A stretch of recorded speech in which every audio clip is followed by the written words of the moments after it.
welcome everyone to the Dawn Newton podcast. I am your host, Dawn Newton. When we hear that a friend, relative, or the relative of someone you know has been diagnosed with dementia, most often our response is to offer our support, to sympathize, ask if there's anything we can do to help. Those were things I would always say. I didn't really understand the disease. What I knew or thought I knew was that when one was diagnosed with dementia or Alzheimer's, was that it affects a person's memory, that they may not recognize family members, that they're easily confused or agitated. And some of that was accurate, but also never been around anyone with dementia. But all that changed in March of 2019 when our mom was diagnosed with dementia. So until you have a family member with this diagnosis and you find yourself in the role of caregiver, it becomes really clear really quick how much you don't know about this disease. Everything from the diagnosis to where is mom on the dementia spectrum? Like how quickly is it going to progress? Can mom remain home or do we have to find a care facility? Do we need an attorney? How do we pay for all this? Are we even asking the right questions? And then there's the immediate family that may or may not be involved in mom's care. As a family, how are we going to navigate all of this? And what about those difficult family members, the ones that aren't there to help, but to cause problems? Who's going to be the one making the decisions, taking the calls, paying the bills? You can read all the books, visit the websites, talk to the physicians, which I encourage you to do. You need to educate yourself on this disease, on the progression, on the terminology. There is a ton of information out there, but there's one variable that you're not going to find in the books or the websites or from talking to the medical staff. That variable, that wild card, is your person. How is this disease going to affect their personality?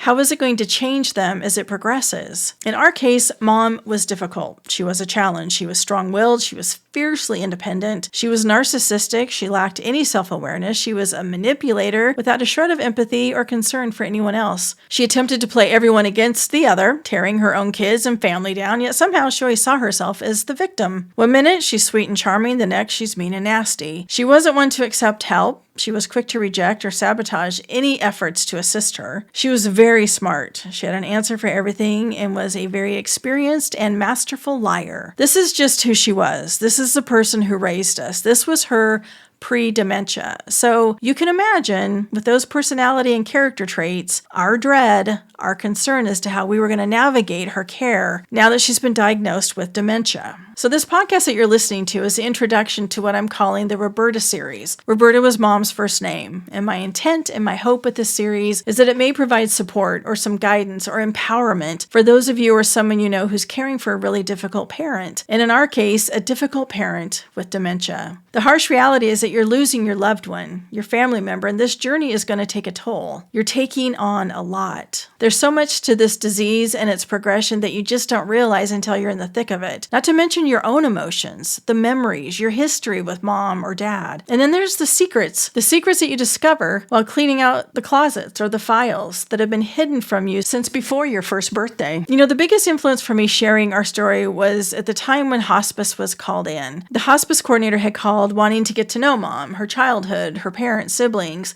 She did a real deep dive on her history and wanted to know who she was as a person. And I was very honest with her. I told her, that mom was a challenge, and I provided all the specifics from childhood to present day. I said, she wasn't always a good person. She's done some really cruel things to her family with no accountability or ever an apology. But I also shared some of the good times. Mom had a wicked sense of humor, and there were moments or episodes that were pleasant, that were fun. And at the end of our conversation, I remember the coordinator saying something like, wow, you guys have been through a lot. And with everything I shared, she was curious as to how I was able to talk about mom without being angry or bitter. Like, how are you guys able to show up and be here for her? And I said, believe me, all of those feelings and thoughts have been felt and said by all of us, not only during the beginning of our care for her with this dementia diagnosis, but throughout our life with mom. And I said, I guess I'm here, I'm doing what I'm doing and being present because I've done a lot of work around my life with mom. I've done a lot of counseling. And honestly, if I hadn't done that work, I don't know how I would be during this situation. I don't know that I'd even be here. And then she went on to suggest that, have you thought about writing a book to share your story? She said it would be helpful for others going through this because they see a lot of situations like ours, but not handled the way we were handling it. That conversation with hospice has always stayed with me, and it resurfaces when I'm around friends who are entering this arena or in the thick of caring for their difficult parent. And so while not all the parents have been diagnosed with dementia, there's a lot of similarities, the difficulties, the resentment, the memories, all of the stuff. Then again, how do we start this process? How do we get our parent to work with us when they're so difficult? The finances, the family, the care facility, just all of the things. So from that conversation 3 years ago with hospice and with my friends, to me, it seems like there's a lot more Roberta situations out there than we realize. And while I too read the books and I talked with the medical staff and caregivers, there were lots of other things we didn't see coming, which goes back to not knowing how your person is going to be affected by dementia. There were so many things I wish we had known or were better prepared for. So maybe our story can help in that way. In the Roberta series, I'm going to talk about everything from the diagnosis, getting your support team together, the legal, the day-to-day care, family issues, removing the car, and in Mom's case, removing her car and her cigarettes, placing her in assisted living. The list goes on and on. We have a lot to talk about.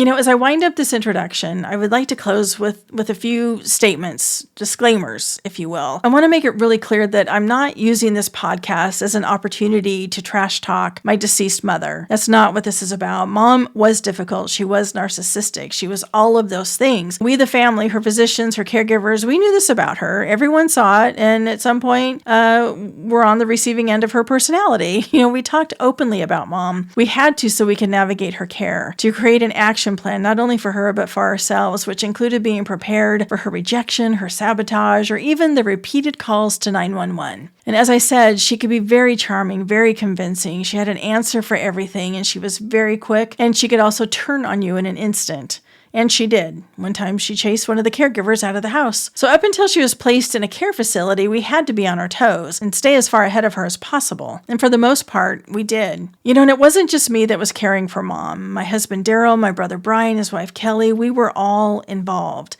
We were there together overseeing Mom's care, and we were there for each other. And for that, I am immensely grateful, and I'm very proud of us. I know it doesn't always go this way. That family piece in these situations can be just as traumatic and tough as it is caring for your family member. And lastly, I'd love to hear from you. If you have questions or if you'd like to share your story, please feel free to reach out. Caring for someone who's nearing their end of life, even under the best of circumstances, is very hard. It's a brutal time, especially when dealing with a difficult parent. There's just so much to deal with, the emotions, the history. You're going to get triggered and it's not fun. It's a rough time. So again, please feel free to reach out. So in addition to this introduction, episode 2 and 3 are available. Episode 2, Roberta's diagnosis, was a process. Mom did not make it easy. We had to get some outside assistance to interact with her to help with the diagnosis. Episode 3, getting your support team together. You can't go this alone. You're not meant to take this on by yourself. You need support and you need a team. So the Roberta series can be found on my website, donnewton.com, iTunes, YouTube, Instagram, and Facebook, all of those social platforms. And you can also reach out on those platforms as well. So thank you for listening. And when you're ready, let's meet up at episode 2, Roberta's diagnosis.